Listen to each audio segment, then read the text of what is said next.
એટલે મન મુસાફરી કરતો કરતો કરતો કરતો આ મનુષ્ય નામનો દેહ રૂપી ધર્મશાળા પડી એમાં જ્યાં જ્યાં જગતની માલિકો મહાપુરુષો સંતો જેને હળદમે જેમ હરિનું સ્મરણ કર્યું, ભજન કર્યા, ગુરુ સ્વરૂપનું ધ્યાન કર્યું, એવા ઠેકાણા જો મળી જાય તો એની મુસાફરી લેખે લાગી જાય, અવતાર સફળ બની જાય. પણ એમાં થોડીક ચેતવણી આપી છે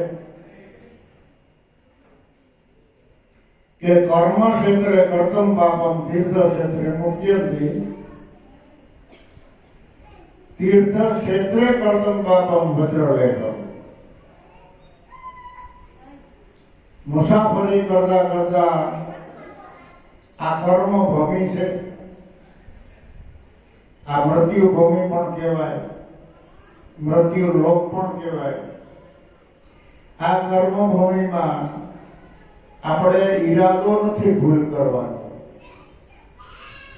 કોઈ જીવને દુભોવા એવો પણ આપણો ઈરાદો નથી, પણ ભૂલે સ્વીકે ખબર વિના કાંઈ પણ ભૂલ થઈ ગઈ હોય તો કર્મ ક્ષેત્રે કર્તમ પાપમ. આ કર્મનું ક્ષેત્ર છે, આ શરીર છે તે, અને આત્મા છે એ ધર્મનું ક્ષેત્ર. એટલે એ કર્તમ પાપમ તીર્થ ક્ષેત્રે મુક્યંતિ. કોઈ એવા સંતો મહાપુરુષોનું ચરણ મળી જાય, એનો આશીર્વાદ મળી જાય, એની કૃપા દુહા મળી જાય તો આપણી બધી પ્રકારની વિટમણા સમી જાય. હરખ અને શોખ એ પણ મટી જાય, હાનિ ને લાભ એ પણ મટી જાય. પણ તીર્થ ક્ષેત્રે કર્તમ પાપમ વજ્રલેખમ. એટલી વખત તો, એટલા માટે તો ઘણી વખત આપણી જાહેર સભામાં મેં કહેલું છે કે ગુરુના ચરણે જાતા નહીં, ઉપદેશ લેતા નહીં. સંસારમાં રહ્યો, ખાઓ પીઓ, આનંદ કરો, થાય એટલું ભજન કરો, થાય એટલું દાન પુણ્ય કરો. છતાંય જો તમારો ભાવ અને પ્રેમ ને ઓલા ભાવની કમાઈ હોય તો ગુરુ ચરણે જાઓ. પણ ઉપદેશ લીધા પછી ચોક્કસ જીવન બનાવજો. એમાં રજ માત્ર કસરો ન આવે એવી આપણી પૂર્ણ તૈયારી પહેલા હોવી જોઈએ. અને પછી સંતોને ચરણે ગયા હોય તો આપણા હૃદયમાં અંજવાળું થાય. પણ આપણે તો જગતમાં જાહેરતાઓ છે, ઘણી ઘણી એડવર્ટાઈઝ કાઢવી છે, ઘણું ઘણું આ જગતમાં આપણી મોટાઈ દેખાડવી છે, તો એનાથી ભક્તિ નહીં થાય, નહીં થાય, નહીં થાય. ભક્તિનો માર્ગ તો સાદો અને સરળ થયો છે. એમાં કોઈ આટી ઘૂંટી કે એમાં કોઈ ગૂંચવાડો કે કોઈ એવો કર્મ માર્ગ નથી કે ભક્તિ પદને આપણે પામી શકીએ. આપણા 5 તત્વના શરીરમાં જ્ઞાનેન્દ્રિયો 5, કર્મેન્દ્રિયો 7, ભક્તિની ભૂમિકાઓ 5 તત્વ, પચીસ પ્રકૃતિ, 4 અંતકરણ. એમાં કોઈ જગ્યાએ એવી જોગવાઈ નથી પરમાત્માએ મૂકી કે સત્ય સ્વરૂપને પામી શકે. દરેકની હદ પૂરી થાય છે. ઇન્દ્રિયોને પહોંચતી નથી, પ્રકૃતિ પહોંચતી નથી, અંતકરણો પહોંચતા નથી. એ તો જો તમારા હૃદયમાંથી એવું ફૂરણ ફૂટે સ્વરૂપમાંથી, જો શક્તિ જાગે તો એ જે સ્વરૂપને ઓળખી પાછી શક્તિ એમાં હમાઈ જાય, સિવાય બીજો કોઈ માર્ગ નથી. માટે સાદી ભાષા, સાદું જીવન, સાદી વાત વિવેક સાદા જીવનમાં જે સ્વરૂપને પારખે એવા લાખને એક. શું આપણે ભાઈ મોટી જાહેરાતી કરીને કરવું છે? બિલકુલ દેહને શણગારોમાં તમારા સ્વરૂપને શણગારો. ચિંતાથી, સંતોષથી, જ્ઞાનથી, ધ્યાનથી, વિવેકથી, વચનથી, વિનયથી, વાણીથી, વિચારોથી શણગારવા જેવું જો હોય તો આપણું જીવન. દેહને તમે ગમે એટલો શણગારો, એને ગમે તેટલા લાડડાઓ, તો આત્મા એમાં ખુશી થતો નથી. અને સાદું જીવન ને સાદા કપડાં પહેરો તો આત્મા એના દિલમાં જરાય ડૂબાતો નથી. એ તો જેમનો તેમ છે એમને છે.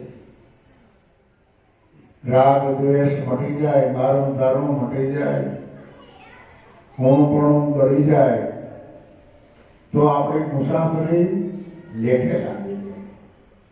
એવી તો મુસાફરી આ જગતમાં ઘણા સંતો કરતા ગયા અને સ્વરૂપને નક્કી કરી અને કર્મભૂમિમાં સરળતાથી જીવન જીવી ગયા. અને સંતોને ચરણે ગયા પછી પણ લેશ માત્ર ડગ્યા નહીં. એટલે સ્વપુર જવાની જો તક મળે તો ભૂલતા નહીં કોઈ ભાઈ. વારે વારે આવો અવસર નહીં મળે એવી છે આ જીવની કઠણાઈ. સમજીને આવજો સીધા, જોતા નહીં કોઈ ડાબા જમણી. હે મનથી મુસાફરી, આપણે મુસાફરી કરી છે બહુ ઘણી. આ જગતમાં અનંત ને અપાર વાર આપણે મનુષ્ય દેહ ધરીને આવ્યા છતાં પણ મુસાફરી પૂરી કરી નહીં. રાગમાં, દ્વેષમાં, ઘાટમાં, આકારમાં, રંગમાં, રૂપમાં, પદાર્થમાં, હડકમાં, શોખમાં, એમાં રચ્યા પચ્યા રહેવાથી આપણું પોતાનું સ્વરૂપ, પોતાનું નામ, ઠામ, ગામ, કામ અને તામ એ બધું ભૂલાય નહીં. માટે મહાપુરુષોનો સંગ કરો. સંગ કર્યા પછી એમ જીવન બનાવો. કાંઈ ખર્ચો નથી, કાંઈ ખોટીઓ નથી, નથી કાંઈ કપડાં બદલવાના, નથી બોલી બદલવાની, નથી કામ બદલવાનું. ફક્ત આપણી જે માન્યતા બહાર નીકળી ગઈ છે એને અંતર્મુખી બનાવો. મન જે બહાર ભટકે છે એને અંતર્મુખી બનાવો, સુરતાને અંતર્મુખી બનાવો, દ્રષ્ટિને અંતર્મુખી બનાવો અને જીવનને સત્સંગમાં કેળવો. કેળવણી જો આવડે તમને તો જેટલી કેળવણી કરશો એટલી મીઠાશ વધશે. વ્યવહારમાં આપણે જોયું તો દેખાય કે બાયું બધી રસોઈ બનાવે છે, રોટલાય બનાવે, રોટલી બનાવે, પણ એમાં લોટને, પાણીને એકદમ મિશ્રણ કરી, એકદમ હરખો મહરી અને રોટલો બનાવે તો તમે બે બટકા વધારે ખાઓ. અને આમાં કોઈ નવો પાણી, લોટ ને મીઠું ભેરો કરી ગોટો વાળી ટપ ટપ ટીપી નાખી દે, તમે અડધો રોટલો ન ખાઓ. આ કેળવણી. રોટલી તમે એકાથી વધારે ખાઓ, આ કેળવણી. એમ સતનામ આ જગતમાં સદગુરુ ઘણે મળ્યા. જેનો જેનો અધિકાર હતો, જેની કમાઈ હતી એને ગુરુ ચરણ તો મળ્યું, ઉપદેશ પણ મળ્યો, પણ દેહ ભાવ ભેળ્યો નહીં. દેહ ભાવ ન ભેળ્યો. એટલે જ આપણા શાસ્ત્રો, આપણા સંતો, મહાપુરુષો કહે છે કે દેહને હું માને કોઈ મહાદોષી કહીએ સોય. આત્મબુદ્ધિ જેને ભાઈ મહાપુણ્યશાળી કહીએ થાય. પુણ્યવાન ભાગ્યશાળી કેને કહેવાય? કે જેનામાં આત્મબુદ્ધિ જ્ઞાન બુદ્ધિ જો પ્રાપ્ત થાય એને. બાકી દેહને જો આત્મા માનતો હોય, દેહને હું માનતો હોય, તો આપણા શાસ્ત્રો ના પાડે કે દોષી માણસ મહાદોષી. એક દોષ થાય ને એમાંથી પછી ત્રિદોષ થાય. પછી ત્રિદોષ ગુણમાં આવે, રજોગુણ, તમોગુણ ને સત્વગુણમાં. પછી ત્રણેય ગુણનો દોષ ભેળો થતા હને પાપ પડી જાય. અને એ હને પાપ આપણને દેહ ભાવ મટવા નથી દેતો. એને શનિપાત કહેવાય. વાત પીઠને કમ થાય તો શનિપાત નામનો રોગ થાય. અને રજોગુણ, તમોગુણ ને સત્વગુણનો જો શનિપાત થાય તો આ જીવ દેહ ભાવમાં કાયમને માટે રહીએ. એ કોઈ દી આત્મભાવમાં આવતો નથી. એવું મહાપુરુષોનું કેવું છે, આપણા ઋષિ મુનિઓનું કેવું છે. ઋષિ મુનિઓનું જો કેવું આપણે ન માનીએ અને એની વાતને જો કાનહરું ન દઈએ તો આપણને સત્ય સમજાય કે સત્ય તમારે સમજવું છે, સત્યમાં જીવન જીવવું છે, અસત્યનો ત્યાગ કરવો છે, અસત્યમાંથી બહાર નીકળવું છે. તો સત્યના રાહ ઉપર થોડી મહેનત કરવી પડે. મહેનત બધી વસ્તુ માંગે.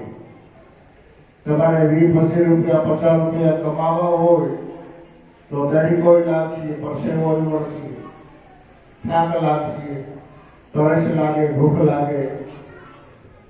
પણ પછી 50 રૂપિયામાં જો તમારો લક્ષ્ય સ્થિર હોય ને તો થાક નહીં લાગે. તમને ખબર છે ભલે પરસેવો મળે, ભલે થાક લાગે, તરીકો લાગે, પણ લક્ષ્ય કેમાં છે તમારો કે આજે 50 રૂપિયા મળવાના. એમ ભક્તિના માર્ગમાં આપણો લક્ષ્ય એવો હોવો જોઈએ કે મારું સ્વરૂપ સદગુરુમાં લઈ પામવાનું છે.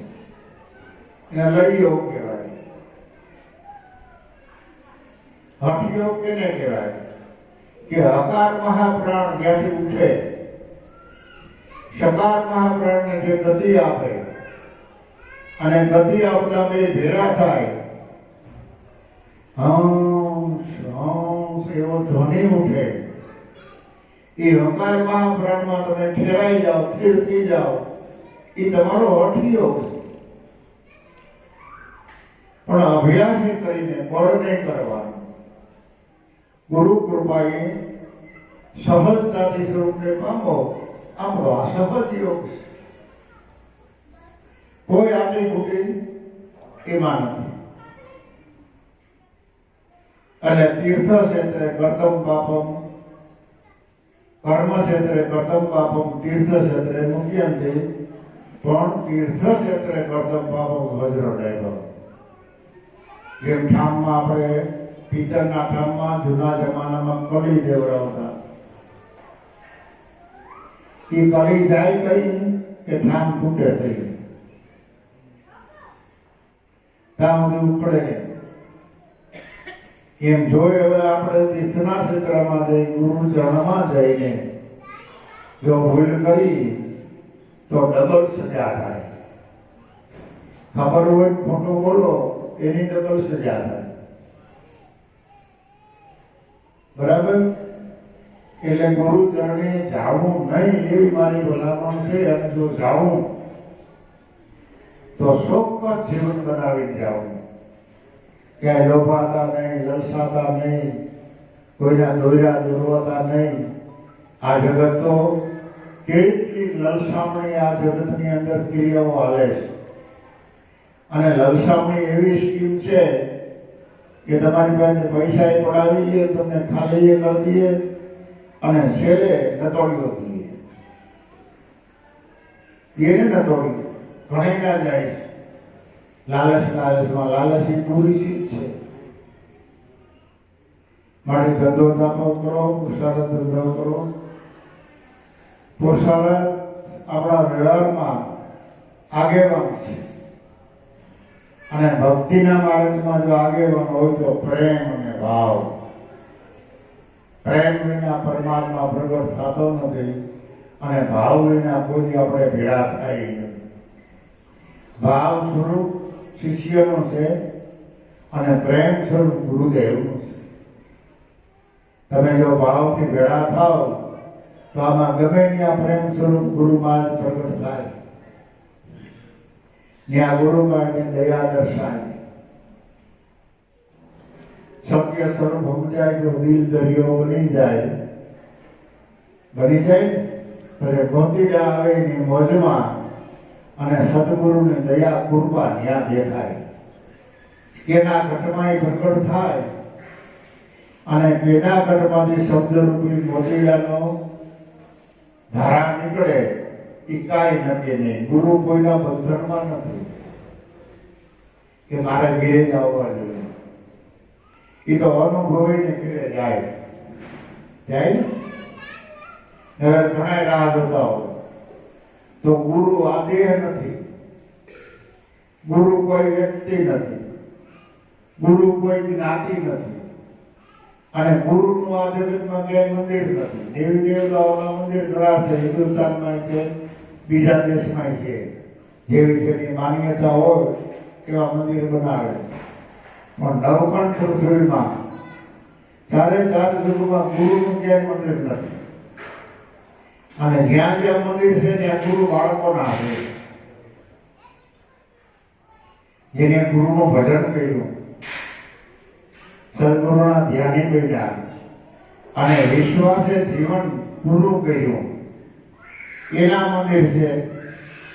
જો સત્તાધારમાં જુઓ તો વિદ્યા ગુરુના બાળક હતા. સતદેવીદાસ તો ગુરુના બાળક હતા ને. જ્યાં જ્યાં નામના નેજા ફરકે છે એના પાયામાં કોણ છે? ગુરુના બાળકો. તો ગુરુના બાળકો એ જનેતાના ગાયા અને એને જેનું ભજન કર્યું એ અજાયાનો. તો સદગુરુ અજાયા એનું ક્યાં મંદિર બાંધવું?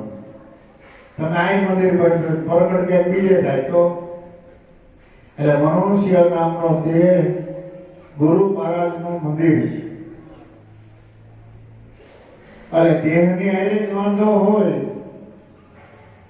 તો ગુરુ મહારાજના દર્શન ક્યાંથી થાય? નહીતર મહાપુરુષોએ કહ્યું કે ધજા દેખે તો ધણી સાંભળે, દેવળ દેખે તો દુઃખ જાય. જેને બેટા પીર રામદેવ એના પૈડના પ્રાયશ્ચિત જાય. હવે આ વ્યવહારિક સાક્ષીઓ કે વ્યવહારિક શબ્દો નથી.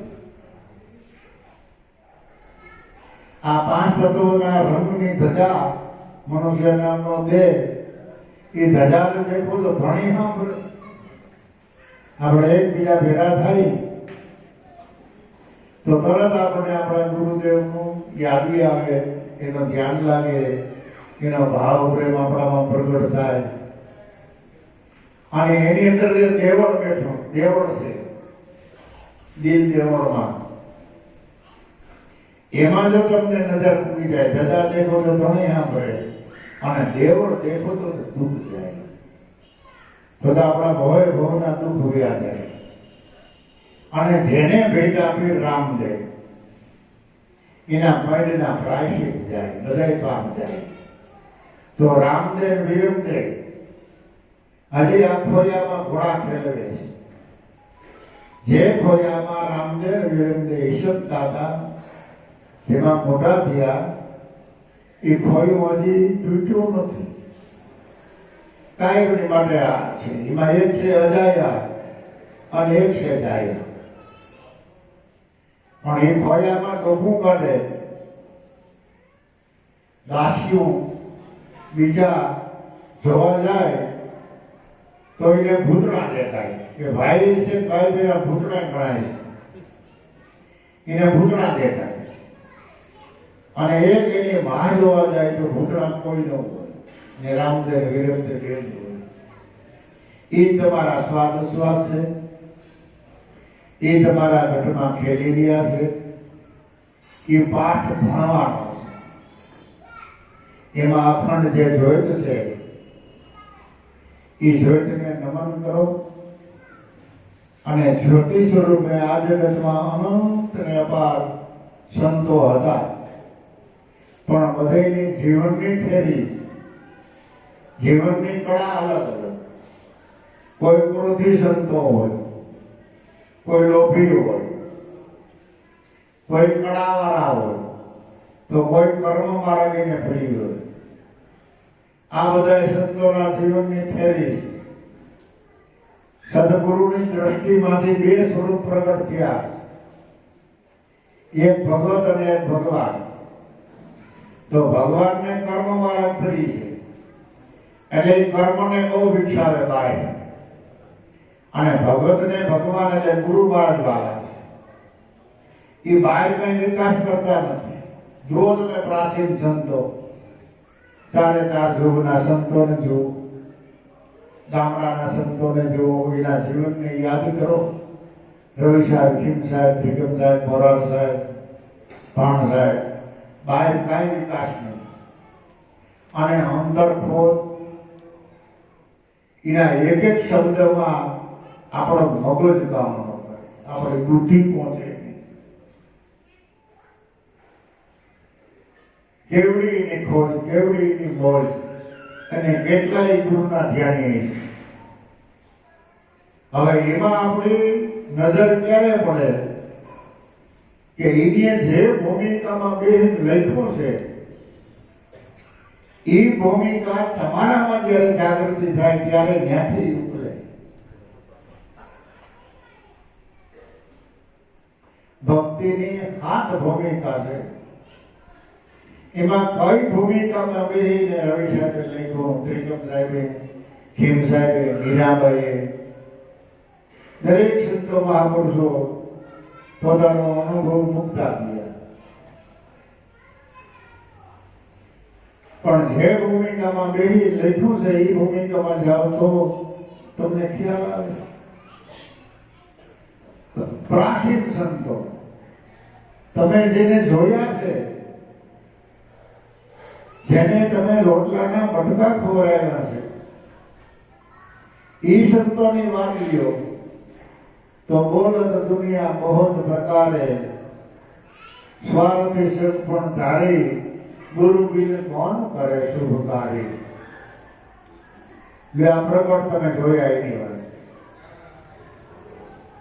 ગુરુગમ જ્ઞાની, બની જાતનો ધ્યાની, છોડી દે બધી આળ પંપાળ, હે જ્ઞાની ગુરુગમ પદને વિચાર. હે ધ્યાની ધ્યાન કરી લે લગાવ. તું ગુરુનો બાળક છો, તું ગુરુનો જ્ઞાની છો, એટલે ભલાનો હે ગુરુગમ જ્ઞાની, બની જા સ્વરૂપનો ધ્યાની, છોડી દે બધી આળ પંપાળ. જ્ઞાની ગુરુગુમ પદને વિચાર. કેવું પદ આપણને ઓળખાયું ગુરુ મહારાજે. એ પદમાં સ્થિર થઈ જાવ એને પદ્માસન કહેવાય.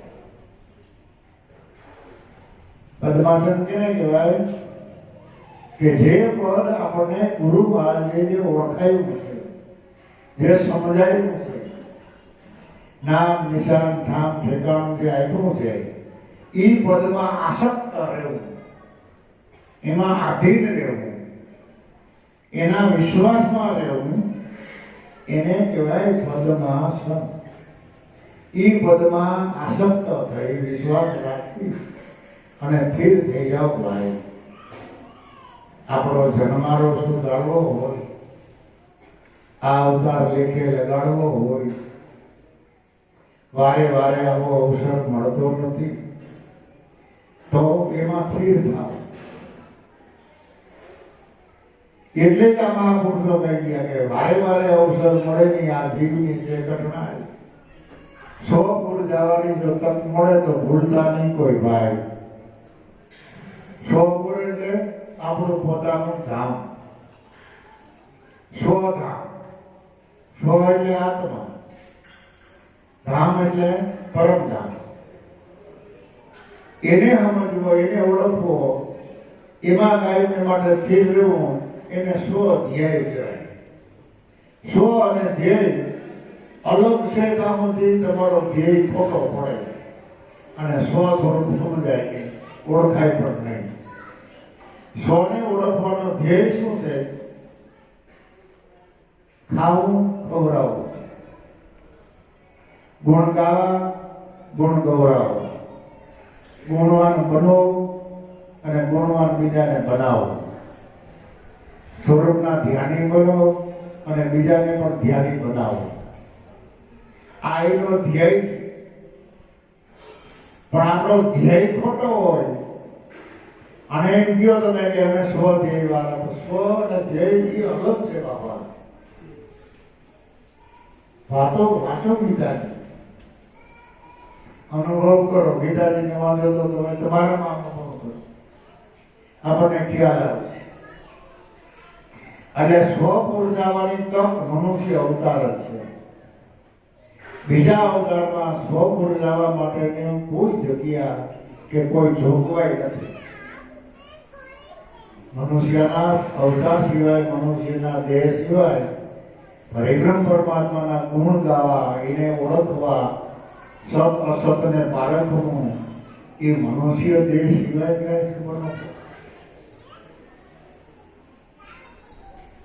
તો સમજી ચાલો સીધા જોતા નહીં ડાબા જમણી, સમજી વિચારી અને આ સિદ્ધાંત ગ્રહણ કરી લ્યો. ડાબા જમણી એટલે જાત વરણ જોતા નહીં. મીરાબાઈને રોજગાર સમાર દેખાણા હોત તો એના ચરણમાં જાત, ધર્મક બાપાને ઉગારામ હરિજન દેખાણા હોત તો એના ચરણમાં જાત. અને અજાણીમાં ગયા છે એને ખબર હરિજન છે. એટલે જ મીરાબાઈએ કહ્યું કે ઝેર પીધા છે જાણી જાણી રાણાજી, અમે નથી પીધા અજાણી. અજાણીમાં નથી પીધું, જોઈ વિચારી જાણી જોઈ જ છે. ખબર હતી છતાં એના સિવાય બીજે ક્યાંય ઉદાહર નહોતો એટલે એના ઝેર. તો ઝેર શબ્દ જેવું બીજો કોઈ ઝેર, મેણા ફટાણા તમારા રોવાડા ઉભા કરી, તમને તાપ થઈ જાય તમારા હૃદયમાં, એ શબ્દમાં ઝેર પણ છે અને એ શબ્દમાં અમૃત પણ છે અને શબ્દમાં હરિરસ પણ છે. તો એવા કડવા અનુભવ સંતોને ઘણા થયા, પણ એ કડવા અનુભવને ગળે ઉતારી ગયા તો અમૃત બની ગયા. બીજો આ જે બહારનું જે છે પોઈઝન, એ તો માણસ હું હાથી જેવા જનાવરને પણ મારી નાખે. હાવી જેવા જનાવરને ખાલી આમ ઇન્જેક્શન આપે તો બેભાન થઈ જાય. પોઈઝન ઝેર છોડે કોઈને. એ પ્યાલો રણાએ પાયો નથી અને એ પ્યાલો પાયો આ શરીર ટકે પણ નહીં. એટલે મહાપુરુષોના શબ્દને ખોલી જોયા વિના એનું તથ્ય આપણને મળે નહીં, સાચી વાત આપણને સમજાય નહીં. તો મારું તો એમ માનવું છે કે આપણા અહોભાગ્ય પૂર્વની કાંઈ એવી કમાઈ હશે એ હવે ખબર પડી. નગર આવો આ બુદ્ધિ યોગ, વિજ્ઞાન યોગ, બાળ દ્રષ્ટિ, ઘાટ આકાર રંગરૂપમાં જગત આખું મોહ પામી ગયું અને આપણને બસાવી દીધા. આ કેવડી કૃપા, કેવડી મહેરબાની કે જેનું વર્ણન આપણે ન કરી. સરળતાથી બસાવ્યા. નહીંતર આપણે કઈ એટલું બધું ભજન નથી કરી શકતા, એટલું બધું દાન પુણ્ય નથી કરી શકતા, એટલી બધી આપણે સેવા પણ નથી કરી શક્યા. છતાં પણ એક નાનકડી સેવામાં જબરજસ્ત એની મહેરબાની, જેની કૃપાનો વરસાદ આપણા પર વીરસ્યો એમ કહી તો પણ કહેવાય. માટે ભાવથી, પ્રેમથી, આધીનતાથી ગુરુ ચરણોમાં રહેજો, ગુરુના ગુણ ગાજો અને તન મન ધનની આહુતિ સતનામ વચનમાં વિશ્વાસ રાખી અને જીવનની આહુતિ એમાં દઈ દેજો. બોલો સદગુરુ દેવની